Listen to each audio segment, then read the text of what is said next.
y a deux types de causes. Prenons d'abord la cause mécanique. Le fait qu'il y ait essaimage, donc disparition ou plutôt sortie de ces cellules vers l'extérieur, veut dire par exemple que soit il y a une production en grande quantité, beaucoup plus importante que d'habitude, qui fait que le flux mensuel devant sortir par ici, il y a une autre voie rétrograde qui passe vers l'arrière, qui va sortir au niveau des trompes. Ça ne peut sortir qu'au niveau des trompes pour se retrouver là. Donc la première cause, ce sera soit une production vraiment anormale des hormones qui sont responsables de la production de cet endomètre-là, qui vont faire que cet endomètre, en quantité importante, il y aura un flux vers l'avant, un autre flux rétrograde. D'autre part, je parle de causes mécaniques, on peut avoir à ce niveau un obstacle qui fait que le sang reflue plutôt vers l'extérieur, vers les trompes, vers l'intérieur, au lieu d'aller vers l'extérieur. Une autre possibilité, ce serait les utérus rétroversés, c'est-à-dire des patients très jeunes. Si vous regardez cette image, vous voyez les pointillés.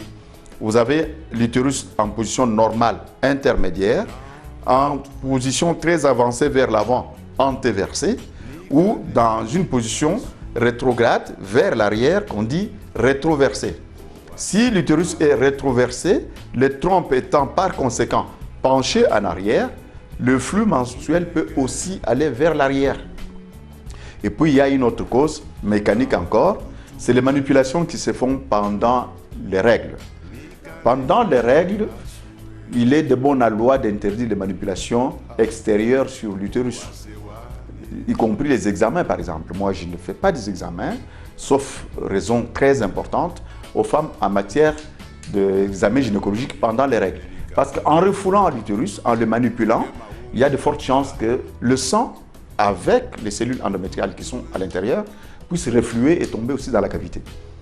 Donc, nous retenons que la cause hormonale principale, c'est le fait que cet endomètre est produit par la sécrétion hormonale des estrogènes pour entraîner sa croissance, lui permettre d'être propre à la nidation, d'accueillir un œuf.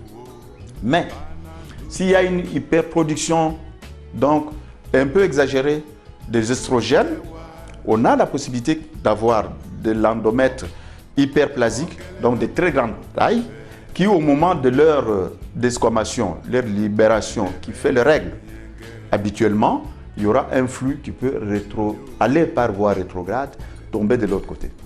Donc, je vous précède dans les questions, on va les retrouver beaucoup plus facilement chez des gens qui ont des problèmes d'endomètre hyperplasique, donc les gens qui sont obèses, par exemple, les gens qui ont des problèmes d'infertilité, qui n'arrivent pas à concevoir. Pourquoi? Parce que c'est l'une des complications. Le fait qu'il y ait une organisation qui n'est pas parfaite fera qu'il n'y aura pas de nidation. Le fait qu'il n'y a pas suffisamment de progestérone, par exemple, pour pouvoir équilibrer donc la sécrétion hormonale de la première partie du cycle envers celle de la deuxième partie du cycle, on va retrouver beaucoup plus l'endométriose chez des gens qui ont des problèmes d'infertilité.